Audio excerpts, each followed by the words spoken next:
So as many people probably know by now that are following my channel, they know that I favor a diet that is as close to our chimpanzee cousins and our hunter-gatherer ancestors as possible. The primary difference between a hunter-gatherer's diet and a chimpanzee's diet is the fact that a hunter-gatherer cooks their food. Now, in the comments section of a previous video, somebody had stated that it depends on where the hunter-gatherers are from.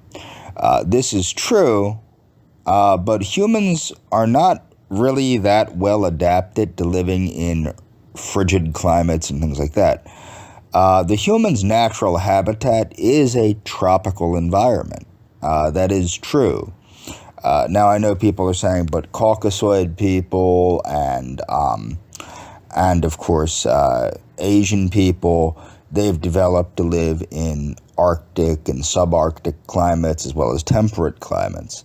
A temperate climate allows people to eat very similar to chimpanzees. Also, people have to understand, in the winter, if you're eating seasonally, there are winter vegetables. There's root vegetables. There's cabbage, kale, etc.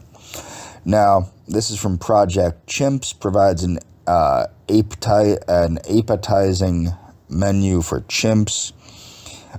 Chimpanzees are omnivorous frugivores, as are people. Now, I've talked about this at length. I made a whole video about can a fruitarian diet be healthy? And the answer is yes, because a true fruitarian diet includes beans, seeds, other things of that nature. Now, chimpanzees are not actually omnivorous frugivores. That's sort of an oxymoron, but I do understand why people are saying it, kind of like a dog is an omnivorous carnivore. So what it is the chimpanzee diet is centered around fruit, nuts, seeds, etc. However, it is an omnivore. It eats meat, it eats insects, etc. So what that means is in the wild, they eat all sorts of produce as well as some animals, but are particularly fond of fruits, meaning they love fruit. Now, as you might remember in previous videos, I've talked about the importance of low-sugar fruits. Low-sugar fruits such as tomatoes, eggplant, squash, beans, these things. And yes, beans are a fruit. They are the seed of a bean pod. Some species of beans or legumes like snap peas, you actually eat the pod. Or green beans, you eat the pod. So the list of food items is long: fruits, roots. So remember, this is what people eat too: fruits, roots, nuts, leaves, plants, flowers, insects, meat, and more. And I know people are saying, now I've gone over this in the past. Yes, if you look at the traditional Mexican diet, for example, there is a lot of insects in that diet. I'm not recommending people eat insects. I'm also not recommending people eat meat. The reason why is meat is an optional foodstuff in the chimpanzee diet, and we can now supplement with things like pure taurine and pure carnitine, which is much safer and much less likely to cause health problems and only cause health benefits usually. So in the wild, meat makes up less than 2%. So keep this in mind. In the wild, meat makes up less than 2% of their diet. So at the sanctuary, they provide a primarily vegan diet, and the chimps can naturally forage for insects in their habitat if they choose to. Sample menus, 2 bell peppers. So this is for one chimp per. Okay, so Friday their menu is 2 bell peppers, 2 apples, 1.5 heads of kale, 2 onions, 1 large beet, 2 sweet potatoes, 2 kiwis, 390, I'm a little tired, 392 grams of chimp chow, a handful of peanuts, a mustard smear, and willow browse. So on Saturday, their menu is 2 tomatoes. On Saturday, they get 2 tomatoes, 2 pears. See, this is very easy to eat this. A person could very easily eat this. 1.5 heads of green leaf lettuce, 1.5 eggplants, 1/2 stalk of celery, 2 ears of corn, 2 bananas, 392 grams of chimp chow. Now, instead of chimp chow, I would recommend something like a pea protein or a soy protein, something of that nature. A handful of shredded coconut, ketchup, and tulip poplar browse. So on Sunday, they get two cucumbers, 2 apples, 3/4 head purple cabbage, 2 cups green beans, 2 onions, 2 sweet potatoes, 2 oranges, 392 grams of chimp chow, a handful of sunflower seeds, peanut butter, a smear of peanut butter smear, and bamboo browse. So what I'm explaining is, so to replace the chimp chow, which helps round out the amino acids and all that, a human being would take, say, a protein powder, multivitamin, multi-minerals, things of that nature, things to round out the micronutrients that they may be missing from their food. I do recommend people check out Joel Wallach's theories as well as Bruce Ames's theories on micronutrient supplementation. So this is Mondays. You want to get 2 bell peppers, 2 pears, 1.5 heads of kale, 1.5 heads of broccoli, 1.5 celery stalks, 2 large carrots, 2 bananas, 392 grams of chimp chow, a handful of mixed cereal, an applesauce smear, and sourwood browse. So on Tuesday, they would get 2 butternut squashes, 2 oranges, 1.5 heads iceberg lettuce, 1.5 eggplants, 2 cups of radishes, 2 ears of corn, 2 apples, 392 grams of chimp chow, and a jelly smear. I would leave that out, and echinacea browse. Okay, so on Wednesday, 2 tomatoes. You can read this on your own, actually. It keeps skipping around on me here. But as you can see, this diet is very feasible for the average human. The only difference is I would recommend, of course, cooking a lot of these foods or making a soup of these foods, things of that nature. So their nutritional committee is responsible for creating a balanced diet for each chimp moving forward. So what about wild chimpanzee welfare, a focus on nutrition, foraging, and health to inform great ape welfare in the wild? Well, adequate nutrition is essential for individual well-being, survival, reproduction, and fitness. So in the wild, animals, including great apes, scoring nutrition or health outcomes with many challenges. The problem is, you can only eat food when it's available. Okay, that's the one benefit of being a human, is agriculture has really allowed us to enjoy highly nutritious food all year round, 24 hours a day if we want to, for most people. So here we have 2 aims. First, broadly review the scientific literature, yada, yada, yada. Second, we can call for a fresh, in-depth, da-da-da. Okay, let's move on here. So if you're familiar with the work of Dr. Bruce Ames, Dr. Joel Wallach, Dr. Robert C. Atkins, Dr. Linus Pauling, Dr. Abraham Hoffer, Dr. Zoltan Rona, etc., etc., etc., and even people like Clausen, the dude that wrote Salubrious Living, Dr. John Harvey Kellogg, a lot of these people. One of the Dr. Weston Price, the doctor of dentistry. You're going to become very familiar very quickly with the fact that we've known for quite a while that micronutrient inadequacies contribute greatly to the problematic and accelerated amount of aging and disease and obesity and other things that we have in the United States and now in the world as a whole. So low micronutrient intake, so keep this in mind, low micronutrient intake is implicated in a diversity of human health problems, ranging from problems associated with food insufficiency to those associated with food overconsumption. Humans are members of the order Primates, suborder Anthropodia, and are most closely related to the great apes. Humans and apes are remarkably similar biologically.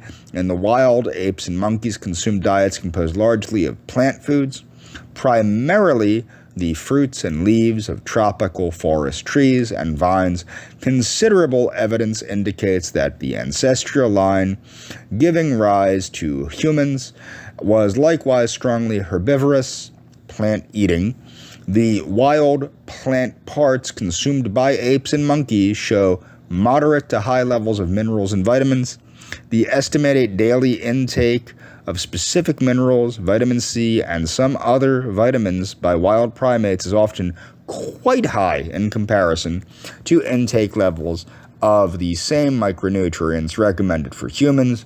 Are the high micronutrient intakes of primates simply a non-functional, unavoidable byproduct of a strongly plant-centered diet? I doubt it. This is the diet that they're supposed to be eating.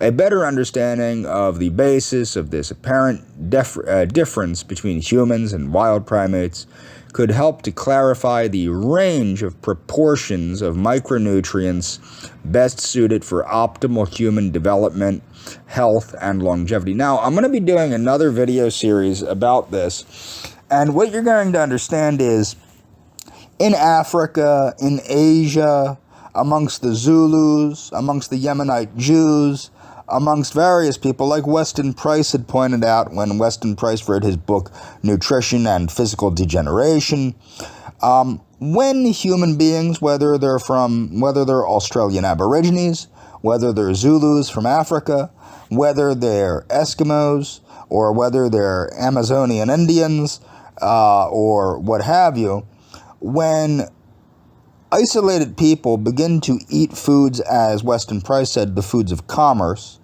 which means refined carbohydrates primarily. Okay, so the major problem that you will find with, and I've said this before, despite the fact that I do promote as close to 100% plant-based diet as possible, I don't think meat is anywhere near as big a problem as people try to make meat out to be. I don't think meat is the problematic factor. And there's research that proves that. The big problematic factor with the new human diet, the refined human diet, is not the ease of access to meat. That is part of the problem. Okay? That is part of the problem, is leading to inflammation, what have you. But the real problem, the real factor that is the gigantic problem, that is the elephant in the room that nobody wants to talk about, is the mass increase of sugar, high fructose corn syrup, and refined white flour and other starches that they've dominated the human diet. And this is another idiotic thing when people say corn is killing people. No, corn syrup is killing people. Corn syrup is not whole corn. Okay? So, and I'm going to get into that when I show that primates, like chimpanzees that consume farmed crops, actually meet their reproductive goals, growth goals, and all these other milestones better than ones consuming wild crops, probably due to the caloric density of a lot of these farmed foods. But introduction. Many current human health problems relate to diet, and much remains to be discovered about the relationship between humans and their foods. At some point, the biochemical foundations for many human-food interactions will doubtless be better understood. The multifactorial, now we are better understanding this. We're understanding the role of phytonutrients and other micronutrients, vitamins, minerals, fatty acids, amino acid profiles, etc., etc., etc. And you have to understand this was written back in 1978, 1998, and 1999. So we are better understanding the biochemical foundations of how food affects things. This is what's known as the science of nutrigenomics and of course epigenetics. Broadly speaking, many diet-related health problems fall into one of two categories. And one category are problems particularly prevalent in low-income nations. These problems now, Bruce Ames created a special nutrient-dense bar made out of agricultural waste products that he then gave to poor urban children, and it improved their asthma and other problems.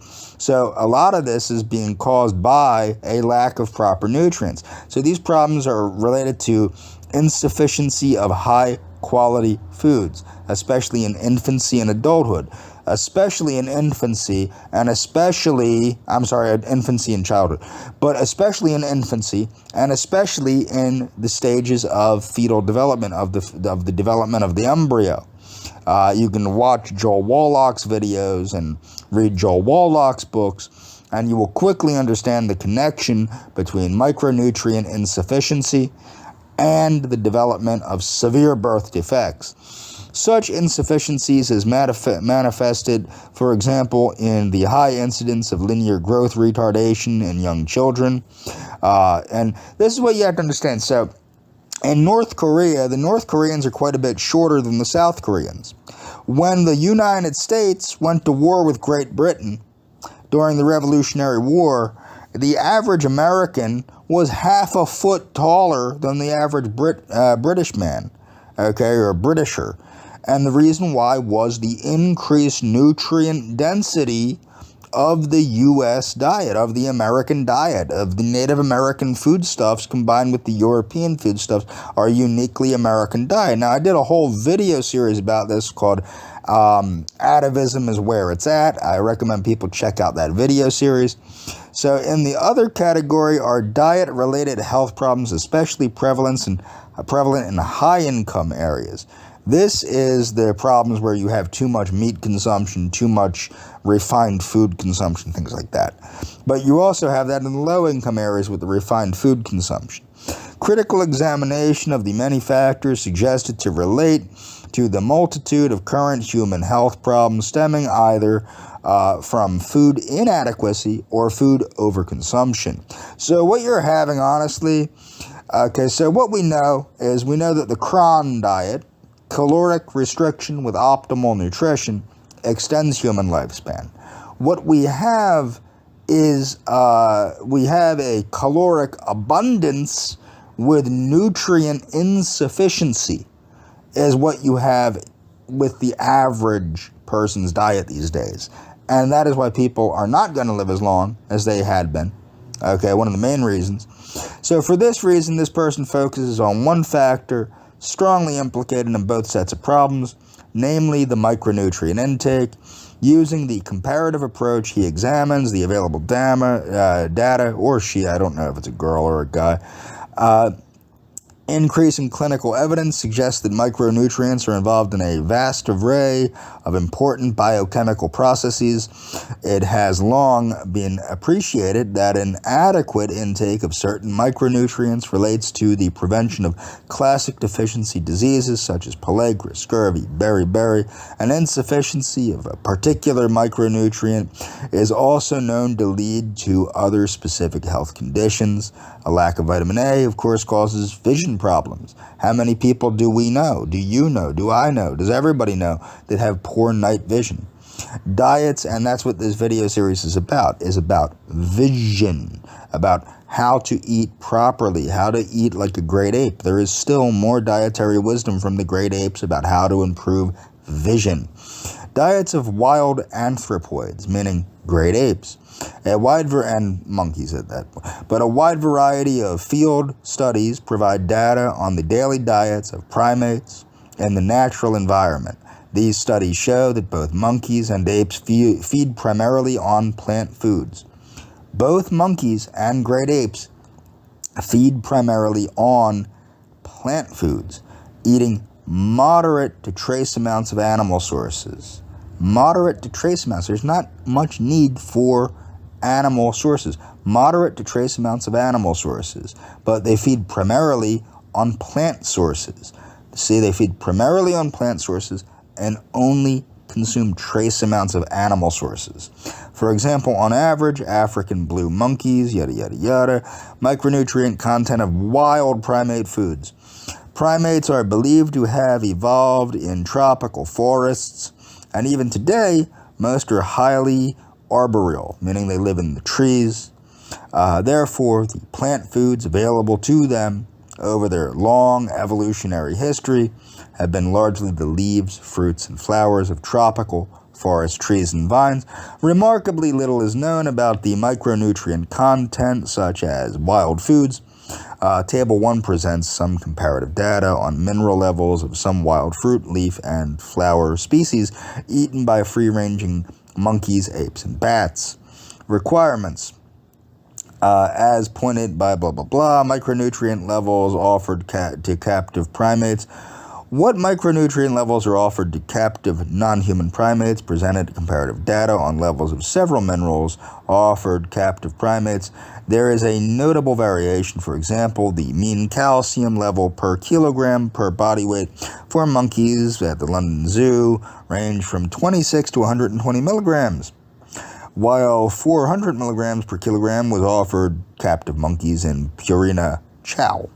So as you can see, the Purina chow is far more adequate than is what is being offered at the London Zoo.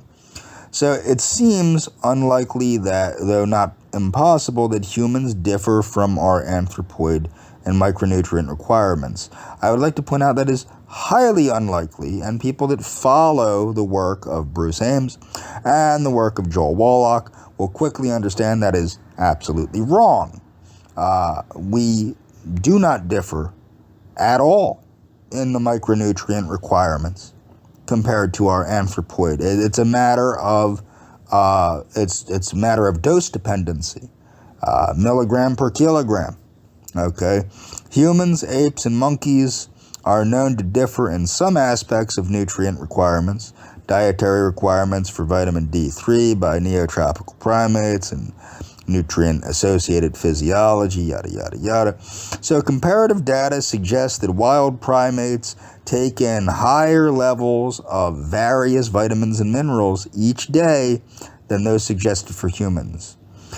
In the fresh plant foods monkeys and apes eat, unlike fortified foods or supplements, each nutrient is embedded in its natural organic matrix, permitting normal synergistic, additive, or inhibitory biochemical effects to occur.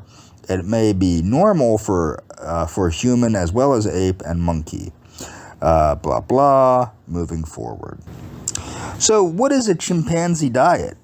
Okay, chimpanzees eat a wide variety of foods in the wild. Chimpanzees are omnivores, which means they eat plants and animals. At Chimp Haven, chimpanzees receive a nutritional diet that a team of animal care staff prepare each day with lots of chopping and measuring. At Chimp Haven, the chimpanzee diet is made up of chow, a chimp protein biscuit, leafy greens like kale, non-leafy greens like cucumbers, starches like potatoes, so fruits like bananas, forage like nuts and seeds, and sometimes food enrichment. The chimpanzees don't get human treats like pizza and ice cream in their diets, but they may receive sugar-free popsicles or natural fruit snacks. Chimp Haven sources local seasonal produce and also grows its own with fruit trees and a greenhouse. The chimpanzees may receive novel fruit treats like kiwis. The first time the colony received it, they didn't know what it was. It became a resident favorite. See, you have to understand, chimpanzees come from Africa, kiwis come from Oceania, so a chimpanzee is not likely to see a kiwi in the wild. Last year, the colony went through 200,000 pounds of produce. How many pounds of produce do you think your family ate last year? Okay, that's a good question, isn't it? Chimp Haven's veterinarian helps decide what each chimp group eats to maintain a healthy and happy colony. She does this by looking at caloric intake and considering things like age and activity level. Now, these are things that are not considered with people. You have to consider your activity level and when you're talking about your overall caloric consumption. That's why I recommend lower sugared fruits. One of the reasons. The other reason is you don't want to flood the bloodstream with a lot of sugar. That's why too much fructose is not good for you. That's why you should be eating things like tomatoes and berries and things of that nature, and not a lot of things like bananas or things like that. And if you do eat bananas, and this is one of the things I recommend people read, the Zone Diet by Dr. Barry Sears. And this is the thing, okay, so if you know anything about horses, if you've ever taken care of horses, see, I've taken care of horses out west. Horses get basically 2/3 of a horse diet is, and horses they don't have multiple stomachs. They have a stomach quite a bit like ours, okay? That's what people don't understand. So a horse does not have multiple stomachs like a cow, okay? So a horse has a stomach pretty much like us. And a horse gets 2/3 of its diet from high water content, high fiber foods, okay? And it gets enough water that it drinks water, and it has a salt lick and things of that nature. And 1/3 of its diet is concentrate. Now, what's concentrate? Concentrate is oats and soybeans and other legumes like alfalfa. Now, if you look at the Zone Diet does that, but at each meal, it's 2/3 high water, high fiber, fruits and vegetables on the lower sugar side, and 1/3 protein, usually meat. Okay, so I think the Zone Diet is a very well balanced diet, although I do think it's a little bit high in carbs, a little bit high in like the 40-30-30. I think it should be more like 33-33-33. But I also don't think it's going to kill you if you eat high fiber carbs. It's not going to hurt you that much. So each chimpanzee troop has a labeled bucket marked with the number of family members. The labels help staff weigh out and distribute the diets. The chimpanzees receive their diets mostly outdoors, either in their habitat or on a trough like a table. Outside of their habits, feeding outside means that animal care staff can spread out diets, ensuring each chimpanzee gets their share. Chimpanzees need protein. So keep this in mind. This is what people don't understand. If you eat, like for example, for a meal, I might have 6 cups of Brussels sprouts, okay? Most people don't do that. That's why most vegans are unhealthy, as they refuse to eat things like 6 cups of Brussels sprouts for a meal. So chimpanzees need protein. Some vegetables like kale and broccoli are rich in protein, but the sanctuary includes, and again, this is how people should do it too, either include an essential amino acid supplement or a protein shake or something of that nature. So chimpanzees need protein. Some vegetables like kale and broccoli are rich in protein, but the sanctuary does include a supplement to ensure the colony stays strong. You don't want an atrophied chimpanzee colony, and you don't want an atrophied body yourself. So chow in a primate protein biscuit, and it's an important part of the chimpanzee diet at the sanctuary. Think of a nutrient-rich cookie or cereal bar. That's a horrible way of looking at that. Last year, the colony, I would look at that as a protein shake with vitamins and minerals in it. Okay, so last year the colony went through about 137,000 pounds of chow. The chimpanzees are fed chow twice a day. The chimpanzees like to stuff a whole bunch of chow into their mouths and then soak them with water. This is called a wadgie, whatever the hell that is. Some chimpanzees only put a few chow biscuits in their mouth at one time, while others put up to 20. To me, that sounds like a choking hazard. I also promote the concepts of Fletcherism, and I think you should chew your food thoroughly. So, what is a chimpanzee's favorite food? Chimpanzees have likes and dislikes like people. The chimps are known to turn their noses up at zucchini and yellow squash, but otherwise, there's not much they won't eat. Okra and romaine lettuce are examples of some of their favorite leafy greens. Okra is a fruit, it's not a leafy green. While most prefer other leafy greens to kale, Betsy will trade her banana in for a serving. Bananas are the ultimate favorite. Of course they are, because they're sweet. They're like candy. And they get one each day. One banana each day per chimp.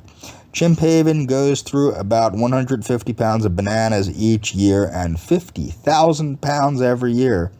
That's a lot of bananas. Bananas are usually passed out, blah, blah, blah, one by one. Some chimpanzees peel their bananas like we do. Watch for blah, blah, blah. Some will even refuse bananas without peels. Well, yeah, because it looks like you screwed with their food. If you peeled it for them, they might think, what the hell did you do to my food? What is Chimp Haven? I don't give a crap about that.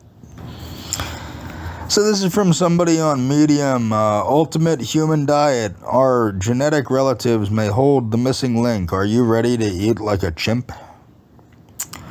So about 10 years ago, this dude, he let some crazy vegan convince him that humans needed to eat a species-specific diet, yada, yada, yada. The problem is that they thought chimpanzees were vegan and more specifically fruitarian. Therefore, humans should eat tons of bananas, dates, mangoes, and oranges all day.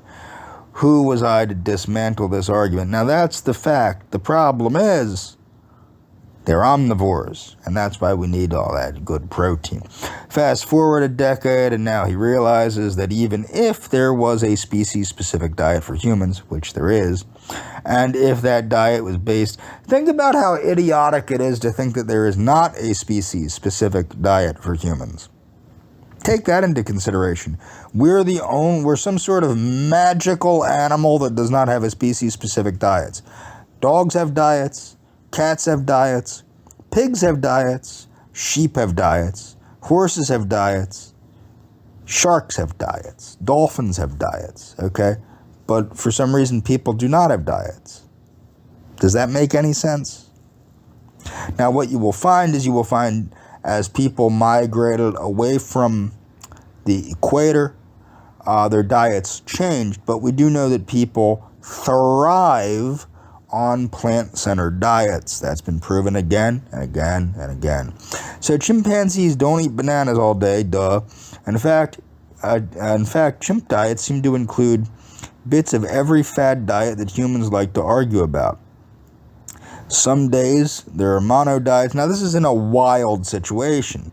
I'm going to get into why that's not the best circumstances and why taking the variables out of your diet is a good idea.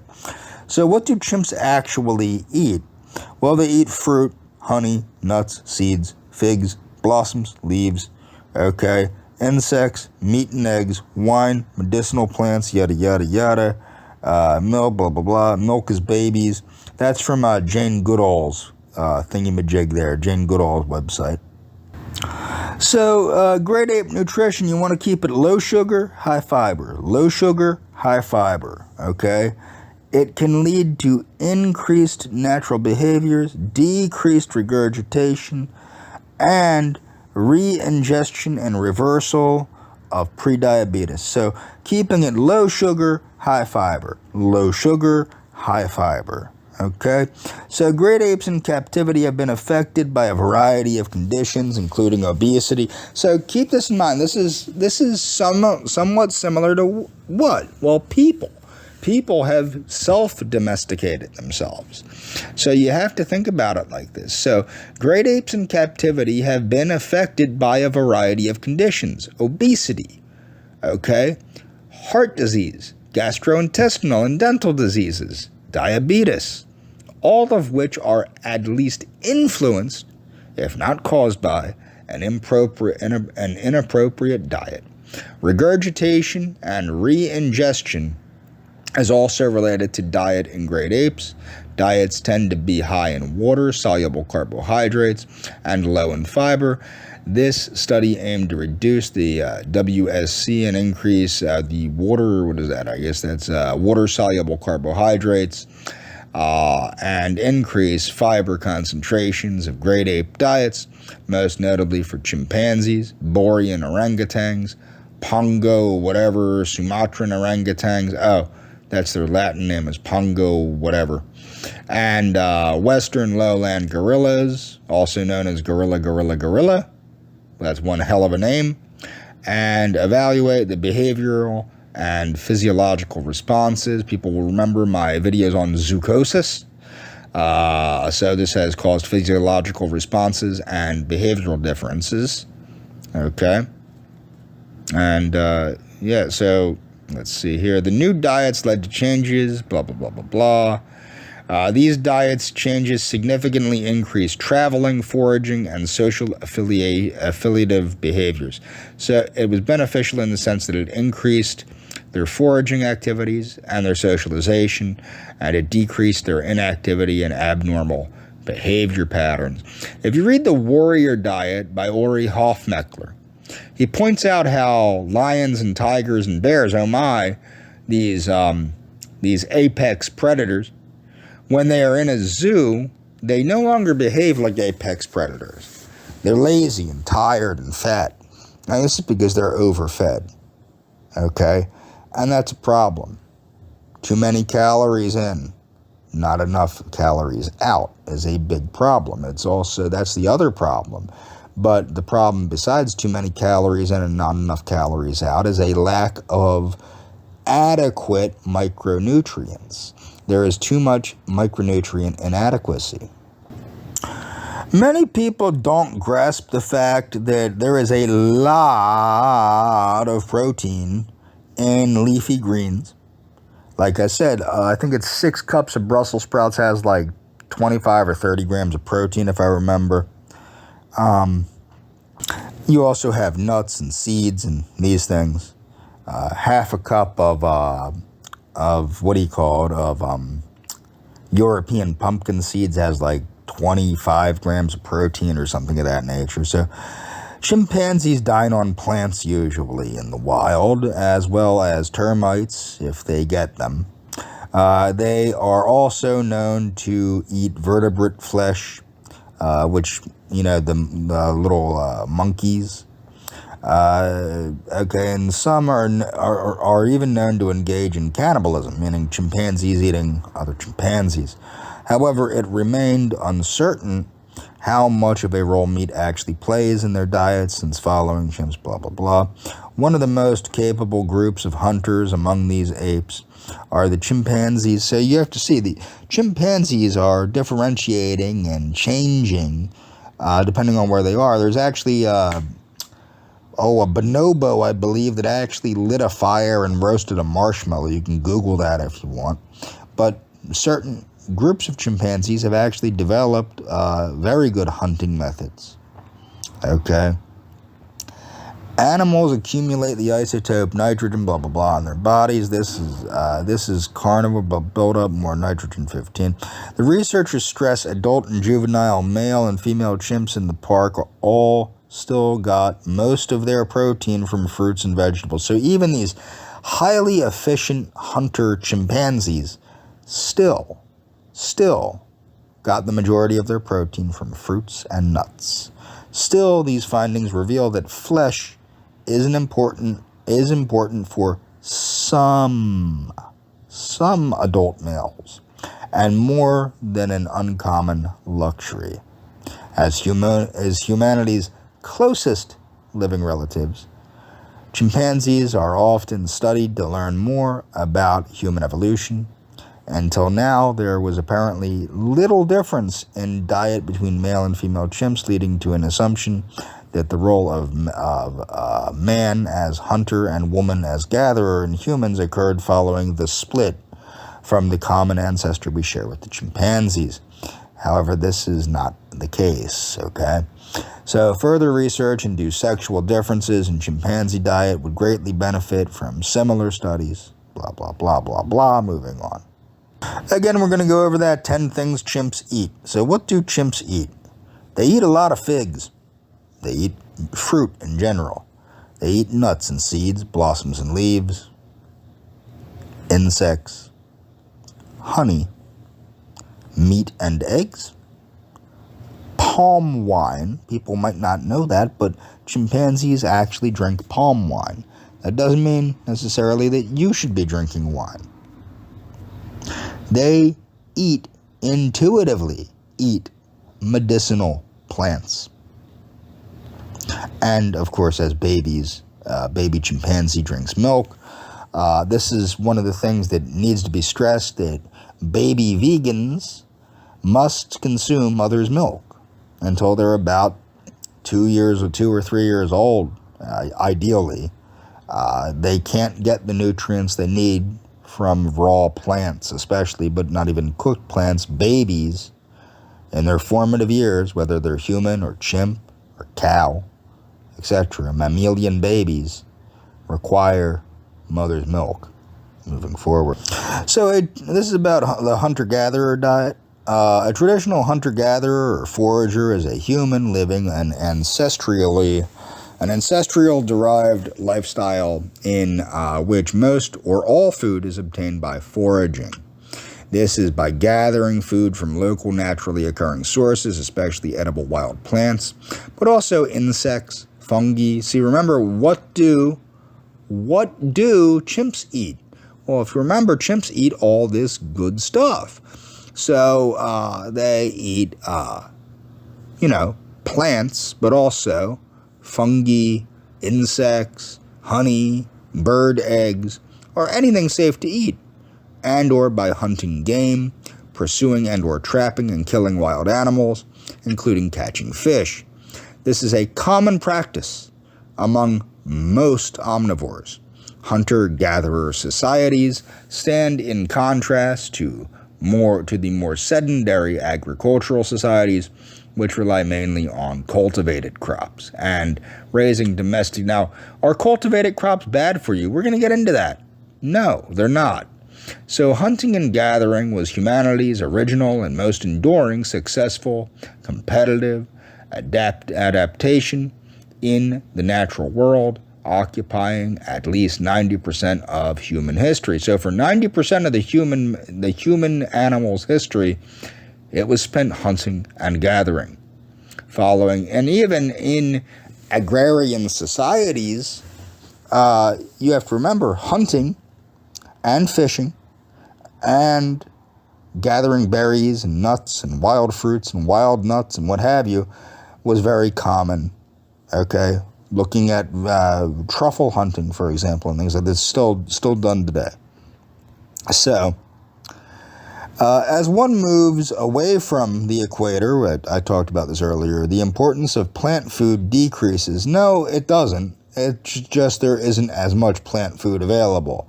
Plant food is still very important.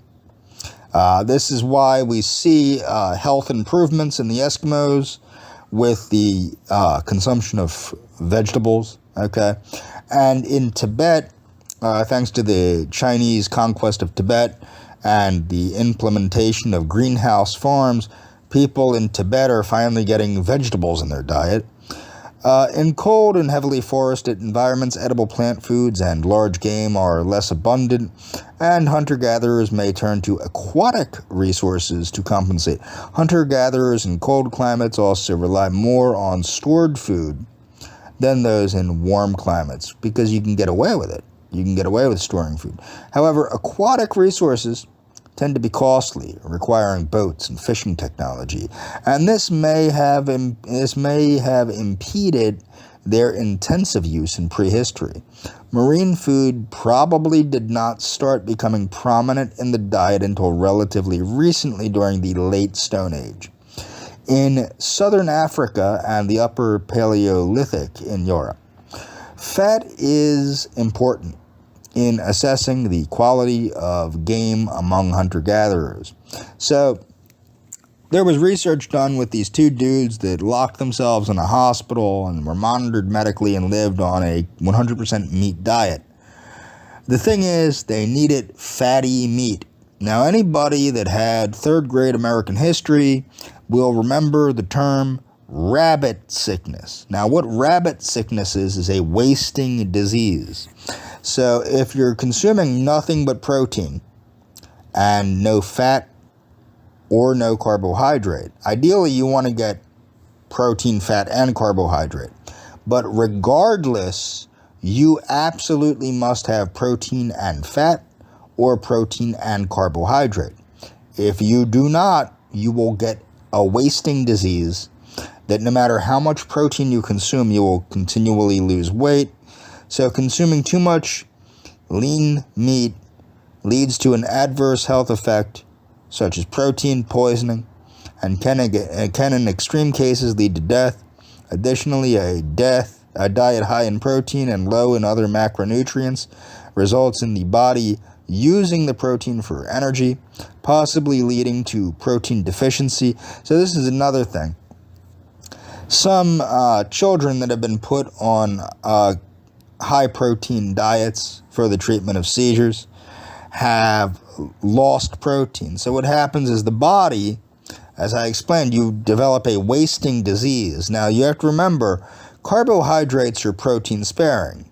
If you ever had a course in human physiology or nutrition, you would remember that. So by protein sparing, it means that you burn carbohydrates so you do not have to convert protein to glucose. Okay? Or if you're eating fat, you convert the fat to ketones so you don't have to convert the protein to glucose.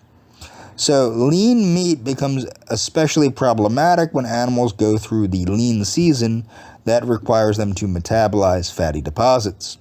In areas where plant and fish resources are scarce, hunter-gatherers may trade meat with horticulturalists for carbohydrates. For example, tropical hunter-gatherers may have an excess of protein but be deficient in carbohydrates, and conversely, tropical horticulturalists may have a surplus of carbohydrates but inadequate protein. Now, one of the interesting things is in Europe and Asia, humans evolved to eat relatively high meat diets, and even in North America. But in South America and Mesoamerica, so Central and South America, which Central America is also North America, the advent of corn and beans, and of course the three sisters, corn, squash, and beans, helped to provide some of that protein. Okay, the protein that would usually have been provided by large game animals was actually provided by beans and corn. And of course, Buddhists and things of that started to utilize things like soy protein and seitan and things like that, like gluten protein, etc. The Aztecs also were famous for having spirulina cakes. So, of course, there's great variability in the human diet. So, this is a couple on a hunter-gathering trip in the Llanos of Venezuela. The man carries a bow, 3 steel-tipped arrows, and a hat that resembles the head of a jabiru stork as camouflage to approach near enough to the deer for a shot. Now, some people might remember, I remember watching a documentary in school. It was an educational film about how Native Americans would dress up like coyotes or wolves. They would use a skin of a wolf or a coyote to approach buffalo or bison, because the bison were not afraid of the wolves or the coyotes, and they didn't understand that it was a human in wolf's clothing. Hunting, gathering was a common human mode of subsistence throughout the Paleolithic, but the observation of current-day hunters and gatherers does not necessarily reflect Paleolithic societies. The hunter-gatherer cultures examined today have had much contact with modern civilization and do not represent the pristine conditions found in the uncontacted people. Now, if you notice, and I might actually play that video. I don't think I'll leave a link to it, but the Weston Price documentary it's very good to see the differences in the agrarian people and even the hunter-gatherer people like the Australians, what they were eating versus what the what we eat, you know. And even then, what you have to understand, our grandparents, well, my grandparents, other people's great-grandparents and great-great-grandparents that are watching this, that were alive at the time of Weston Price, they did not eat the crap that we eat now. Okay, there was not the mass quantity of refined food products that we have now. Modern revisionist perspectives. Okay, so some of the theorists who advocate this revisionist critique imply that because the pure hunter-gatherer disappeared not long after colonial or even agricultural contact began, nothing meaningful can be learned about prehistoric hunter-gatherers. This is horseshit. Okay, some have argued that we can learn about the lifestyles of prehistoric hunter-gatherers, blah, blah, blah. They're all egalitarians, all that happy horseshit, noble savage, yada, yada, yada. Some agriculturalists, and this is what I was pointing out earlier, even in agrarian societies in the United States, the early United States, even in agrarian societies throughout Europe, throughout North Africa, etc., hunting was still popular, as was fishing.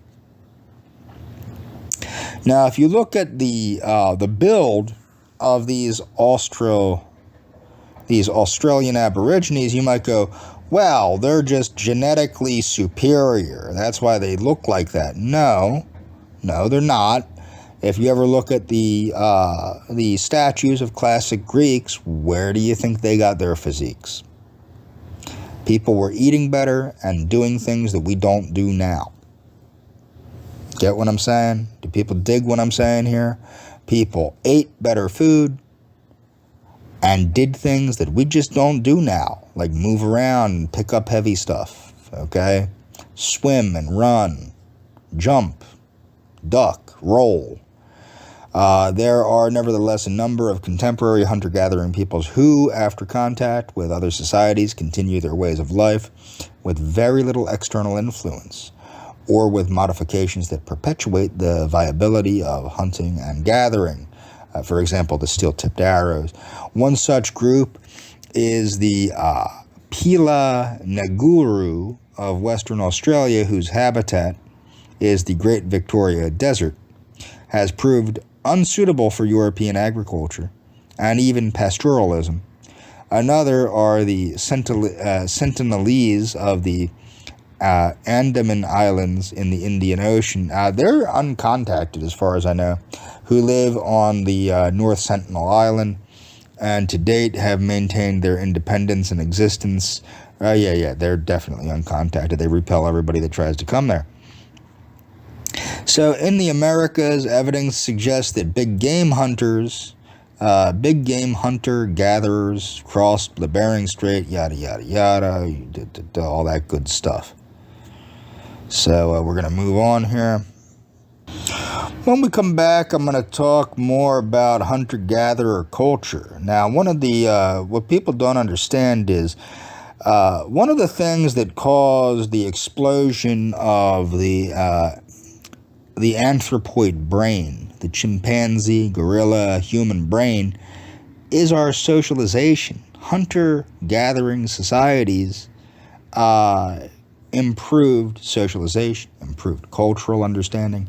Religion came about most likely due to hunter-gatherer culture. Agrarian culture, that became, now I'm going to do another video series. Now they're starting to understand that animals seem to believe in God, seem to have religious rituals, etc. And I think that's very interesting. But hunter-gatherer culture is an important thing. So, it helped to promote the social aspects of human civilization, the beginnings of human civilization. This is, for example, a photo of the Hadza people of Tanzania. And that'll be all for this video.